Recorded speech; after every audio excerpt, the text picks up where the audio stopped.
നമസ്കാരം, 42K ന്യൂസിലേക്ക് സ്വാഗതം. പ്രവാചകൻ മുഹമ്മദ് നബിയെ അപകീർത്തിപ്പെടുത്തുന്ന കാർട്ടൂൺ ചിത്രങ്ങളും അദ്ദേഹത്തെ ആക്ഷേപിക്കുന്ന അടിക്കുറിപ്പുകളും ചേർത്ത് ഫേസ്ബുക്കിൽ പ്രചരിപ്പിച്ചു എന്ന പരാതിയിൽ RSS പ്രവർത്തകനെ അറസ്റ്റ് ചെയ്തു. മാന്നാർ കുരുട്ടശ്ശേരി 17-ാം വാർഡിൽ കടമ്പാട്ട് KKL പ്രസന്നകുമാറാണ് അറസ്റ്റിലായത്. വിദ്വേഷം പടർത്തുന്ന ഫേസ്ബുക്ക് പോസ്റ്റിനെതിരെ മാന്നാർ ടൗൺ പുത്തൻപള്ളി മുസ്ലിം ജമാഅത്ത് കമ്മിറ്റിയും ഷാനവാസ് എന്നയാളും മാന്നാർ പോലീസ് ഇൻസ്പെക്ടർ ജോസ് മാത്യുവിന് പരാതി നൽകിയിരുന്നു. തുടർന്ന് നടത്തിയ അന്വേഷണത്തിലാണ് പ്രതിയെ അറസ്റ്റ് ചെയ്തത്. നാട്ടിൽ മതസ്പർദ്ധ ഉണ്ടാക്കണമെന്നും വർഗീയ ലഹള സൃഷ്ടിക്കണമെന്നുള്ള ഉദ്ദേശത്തോടെ മുഹമ്മദ് നബിയുടെ വികൃതമായ ചിത്രങ്ങൾ ഉണ്ടാക്കി ഫേസ്ബുക്കിൽ പ്രചരിപ്പിച്ചു എന്നാണ് കേസ്. അടിപിടി ഉൾപ്പെടെ ക്രിമിനൽ കേസുകൾ ഇയാൾക്കെതിരെ ഉണ്ടെന്ന് പോലീസ് പറഞ്ഞു. കോടതി ഇയാളെ റിമാൻഡ് ചെയ്തു. ബാബരി പൊളിക്കാൻ കേരളത്തിൽ നിന്ന് പോയ കർഷകരുടെ സംഘത്തിൽ അംഗമായിരുന്ന വ്യക്തിയാണ് ഇദ്ദേഹം എന്നും പറയപ്പെടുന്നു. 2015 തദ്ദേശ തെരഞ്ഞെടുപ്പിൽ ഇദ്ദേഹം മാന്നാർ പഞ്ചായത്ത് 17-ാം വാർഡിൽ BJP സ്ഥാനാർത്ഥിയായി മത്സരിച്ചിരുന്നു.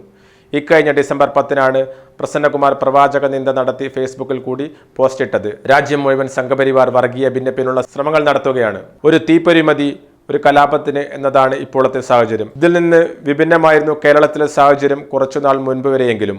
ഇപ്പോൾ അങ്ങനെയല്ല കാര്യങ്ങൾ.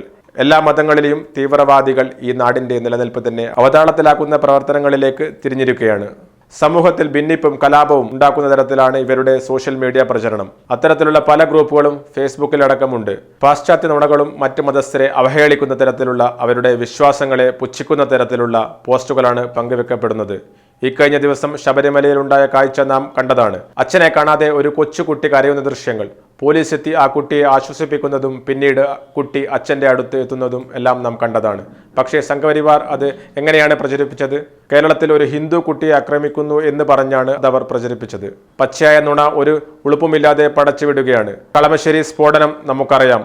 യഹോവ സാക്ഷികളുടെ പ്രാർത്ഥന കൂട്ടായ്മയ്ക്ക് നേർക്കുണ്ടായ സംഭവം നടന്നതും എത്ര മോശമായിട്ടാണ് കേരളത്തെക്കുറിച്ച് അനിൽ ആന്റണി അടക്കമുള്ള BJP നേതാക്കൾ പ്രചരണം നടത്തിയത്.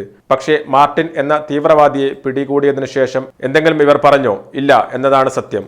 വലിയ രീതിയിൽ നമ്മുടെ ഈ കൊച്ചു കേരളത്തിൽ കലാപത്തിനുള്ള കോപ്പുകൂട്ടലാണ് നടക്കുന്നത്. പ്രകോപനങ്ങൾ അറിഞ്ഞുകൊണ്ടാണ് പലരും സൃഷ്ടിക്കുന്നത്. അത്തരമൊരു വ്യക്തിയാണ് ഈ പ്രസന്നകുമാറും.